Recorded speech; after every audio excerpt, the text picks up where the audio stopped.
Soal nomor 16, seorang pengamat berada pada puncak menara dengan ketinggian 120 meter. Ia melihat perahu A dengan jarak 130 meter dan melihat perahu B dengan jarak 150 meter. Jika dasar menara perahu A dan perahu B segaris, maka jarak perahu A ke perahu B adalah. Nah, dalam soal ini dikatakan bahwa ada seorang pengamat yang berada di puncak menara. Jadi ini menaranya, dia sedang berada di sini ya. Kemudian tingginya itu 120 meter. Jadi tinggi menara ini adalah 120 meter. 120 meter ya. Kemudian ia melihat perahu A dengan jarak 130 meter. Ini ada dua perahu, karena yang A itu di jarak 130 meter lebih dekat ya. Maka ini yang A, ini berarti yang B ya. Yang ini dia lihat dengan jarak 130 meter, sedangkan perahu B-nya dilihat dengan jarak 150 meter. Kemudian jika dasar menara perahu A dan perahu B segaris, jadi ini segaris. Kurang lebih seperti itu ya ilustrasinya. Pertanyaannya adalah berapakah jarak perahu A dan perahu B? Jadi berapakah ini? Ya, saya misalkan sebagai X di sini. Nah, sekarang untuk menyelesaikan soal ini, itu kalian perlu melihat bahwa di sini terdapat dua buah segitiga siku-siku ya. Di sini siku-sikunya. Jadi kalau saya pisahkan, misalkan ini untuk yang perahu A dan menara, itu kondisinya begini. Ya, jadi ini menaranya, kemudian ini jarak melihat ke perahu A, dan ini dia dasarnya. Jadi kemudian diketahui di sini 120 meter. Kemudian ini jarak penglihatannya itu adalah 130 meter. Nah, sekarang dapatkah kalian menentukan berapa jarak dari menara yang ini ya ke perahu A? Jadi kalau saya misalkan ini sebagai misalkan A kecil seperti itu, kita harus menemukannya dengan menggunakan Pythagoras. Jadi dengan Pythagoras kita peroleh bahwa 120 kuadrat ditambah dengan A kuadrat itu hasilnya adalah sisi miring yang dikuadratkan. Jadi seperti itu ya. Di sini berlaku Pythagoras pada segitiga ini antara perahu dan menara. Selesaikan hitungan ini, jadi kita peroleh 120 kuadrat itu adalah sama dengan 114.400 ya. Ditambah dengan A kuadrat, hasilnya adalah sama dengan 16900, 16.900. Di sini kita peroleh bahwa A kuadrat itu jadinya sama dengan 16.900, kita kurangi dengan 14.400. Kita peroleh A kuadratnya itu sama dengan 2500. Oleh karena itu, A-nya itu adalah sama dengan akar dari 2500, yaitu sama dengan 50 meter. Jadi kita peroleh di sini jarak antara perahu A dan menara itu adalah sama dengan 50 meter. Selanjutnya kita lihat pada perahu B. Jadi pada perahu B juga berlaku demikian. Ini adalah sebuah segitiga siku-siku ya, antara menara, kemudian dari menara ke perahu B. Seperti itu. Jadi kalau saya buatkan di sini seperti ini. Jadi ini menara, tingginya masih sama 120 meter. Kemudian pengamat itu melihat ke perahu B di sini itu jaraknya 150 meter tadi disebutkan. Nah, sekarang berapakah jarak antara menara ini dengan perahu B? Kalau saya misalkan sebagai B, ini sama seperti tadi kita menggunakan Pythagoras. Jadi 120 kuadrat ditambah dengan B kuadrat, hasilnya adalah sama dengan 150 kuadrat. 120 kuadrat itu 14.400 ditambah dengan B kuadrat, hasilnya adalah sama dengan 150 kuadrat itu adalah 250. Jadi B kuadratnya adalah sama dengan 22500 dikurangi dengan 14.400. Jadinya kita peroleh ini tinggal dikurangi ini 8.100 ya. Jadi B-nya adalah sama dengan akar dari 8.100, yaitu sama dengan berapa? 90 meter. Ya, jadi kita telah menemukan bahwa jarak antara menara dengan perahu B itu adalah sama dengan 90 meter. Jadi di sini 90 meter ya. Nah, jadi sekarang berapakah jarak antara perahu A dan perahu B? Jadi kalau kita lihat, kalau dari sini sampai sini itu 50 meter. Kemudian dari menara ke perahu B itu 90 meter. Maka ada selisih ya. Jadi jarak antara perahu A dan B ya, itu adalah sama dengan ini 90 meter tadi ya. Jadi saya belum tuliskan, segini itu 90 meter. Nah, jadinya 90 meter dikurangi dengan jarak ini ya, 50 meter. 50 meter. Maka jarak antara perahu A dan perahu B adalah sama dengan 40 meter. Jadi soal ini yang benar adalah pilihan D. Ya, kalian perlu melakukan perhitungan Pitagoras sebanyak 2 kali untuk menyelesaikan soal nomor 16 ini. Baiklah, saya lanjutkan sekarang ke soal nomor 17. Nah, di soal nomor 17 dikatakan bahwa Laksmi mendapat paket kiriman yang dibungkus dalam sebuah kardus yang berbentuk balok ya, volumenya 140 cm3. Jika panjangnya segini, kemudian tingginya segini, maka lebar kardus tersebut adalah. Nah, kalian perlu mengingat kembali bagaimana rumus untuk volume balok. Volume balok itu adalah sama dengan panjang kali lebar kali tinggi kan. Ini saya pikir kalian semua sudah ingat. Nah, sekarang diketahui bahwa volumenya 140 cm3. Itu adalah hasil dari perkalian panjangnya 7 cm dikalikan dengan lebarnya, belum tahu ya lebarnya, kita tulis saja L, terus kita kalikan dengan tingginya 5 cm. Jadinya hasilnya ini 140 sama dengan 7 kali L kali 5. 7 kali 5 yang bisa dihitung ya, itu adalah 35 L jadinya. Jadinya ini L-nya adalah sama dengan 140 dibagi 35. Maka kita peroleh bahwa lebar dari kardus tersebut adalah sama dengan 140 bagi 35, itu adalah sama dengan 4 cm. Jadi yang benar untuk soal nomor ini adalah B, 4 cm ya. Saya pikir ini soal yang cukup mudah. Selanjutnya kita akan ke nomor 18. Nah, di soal nomor 18 dikatakan bahwa sebuah kotak berbentuk kubus seperti pada gambar ini.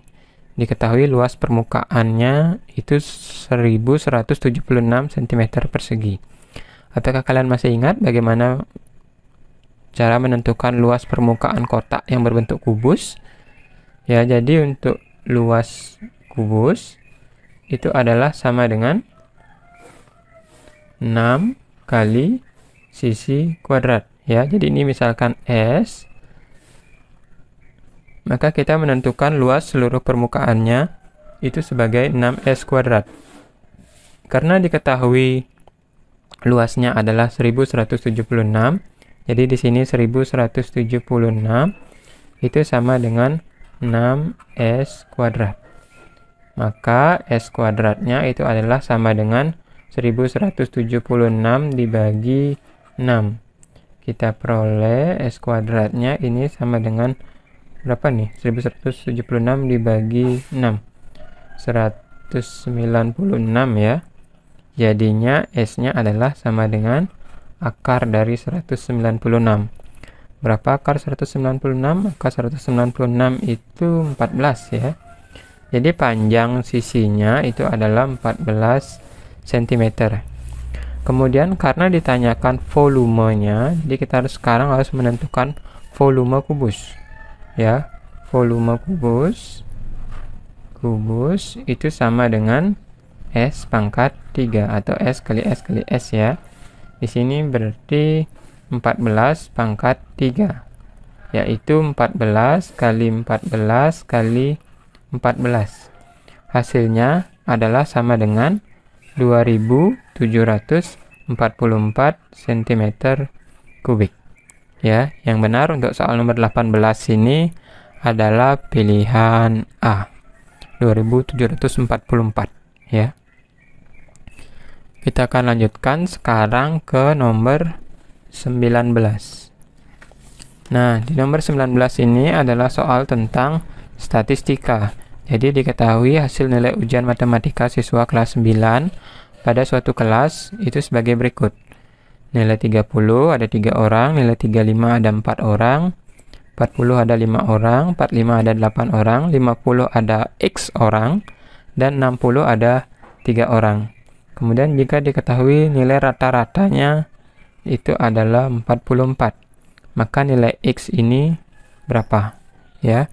Nah, kita akan sekarang menentukan rata-rata. Jadi sekarang kalian harus mengingat bahwa rata-rata itu, kalau saya simbolkan sebagai X bar, itu adalah sama dengan jumlahan seluruh data dibagi dengan jumlah datanya semua ya, atau banyak datanya.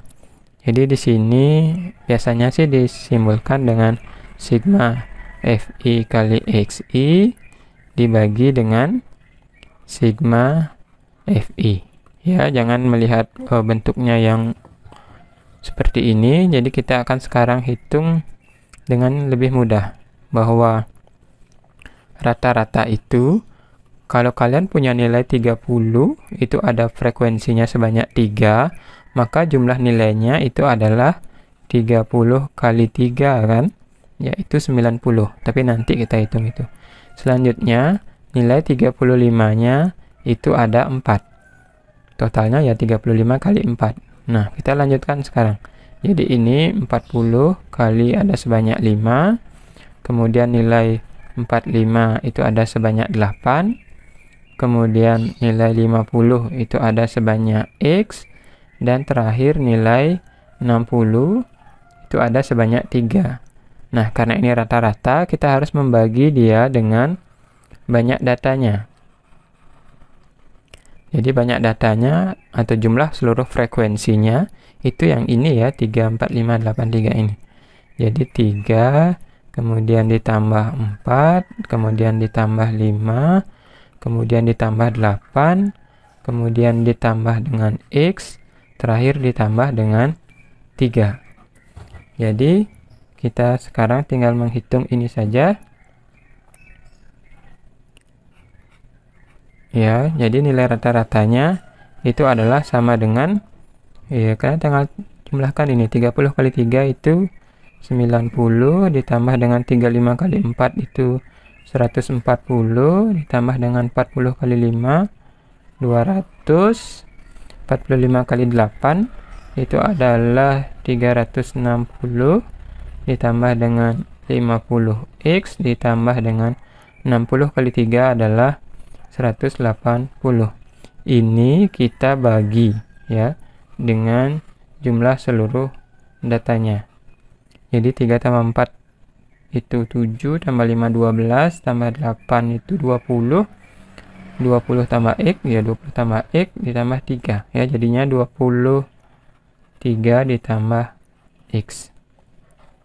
Nah, karena rata-ratanya itu sudah diketahui 44, jadi sekarang saya akan tuliskan di sini 44 ya. Itu sama dengan, ini kita jumlahkan semua yang di pembilangnya, 90 tambah 140 tambah 200 tambah 360 tambah 50x tambah 180 ya. Hasilnya adalah sama dengan 970 ditambah dengan 50x. Ya, ini tidak bisa kita jumlahkan karena ada masih variabel X di sini. Kita bagi dengan 23 ditambah X. Nah, sekarang kalian tinggal melanjutkan hitungan ini. Jadi akan saya kalikan silang. Jadinya di sini 44 kali dengan 23 tambah X. Hasilnya sama dengan 970 ditambah dengan 50X. 44 kali 23 itu adalah 1012 ditambah 44X sama dengan 970. Ini ya, 970 ditambah dengan 50X. Jadinya kita tinggal menyelesaikan hitungan ini saja. Jadi di sini 1012 itu saya kurangi dengan 970. Hasilnya adalah di sini 50X. Ini 44X-nya pindah ya, kurang 44X. 1012 dikurangi 970 itu adalah 42 ya. Ini sama dengan 50X dikurangi 44X itu adalah 6X ya. Ini tempatnya kurang ya, saya pindahkan ke sini saja. Nah, jadinya saya tulis kembali ya, 6X itu adalah sama dengan 42, hasil terakhir hitungan kita ini. Jadinya X-nya adalah sama dengan 42 kita bagi 6. Kita peroleh bahwa X-nya sama dengan 7. Jadi jumlah yang mendapatkan nilai ujian 50 itu ada sebanyak 7 orang. Yang benar itu adalah pilihan B. Oke, sekarang terakhir nomor 20. Nah, ini 20. Seorang pedagang telur memiliki 200 butir telur. Karena kurang hati-hati, 10 butir telur pecah di dalam peti. Jika sebuah telur meracak, maka peluang ya. Jadi ini adalah soal tentang peluang. Jadi kalian harus ingat bahwa untuk menentukan peluang suatu kejadian, misalnya peluang kejadian A, itu kita harus hitung dengan cara mencari berapa banyak kejadian A itu terjadi atau NA dibagi dengan berapa banyak ruang sampel keseluruhan. Di sini ada 200 telur ya. Jadi keseluruhan telur itu ada 200. Kemudian dikatakan bahwa 200 ya. Kemudian dikatakan bahwa ada pecah 10. Jadi pecah itu adalah 10.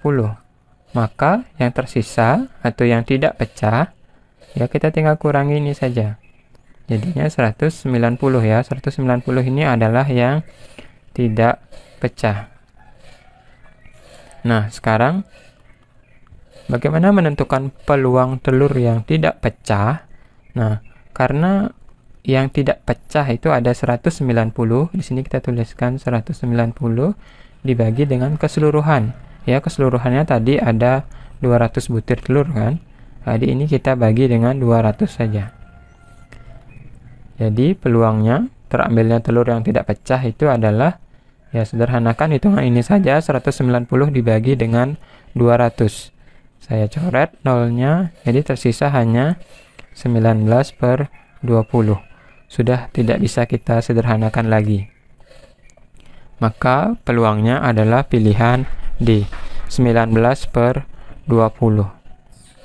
Nah, demikian pembahasan soal nomor 16-20 pada tryout pertama matematika. Jadi, saya harapkan kalian bisa dimengerti. Bisa mengerti ya. Jika ada yang belum jelas, silahkan tuliskan di kolom komentar. Selamat belajar ya.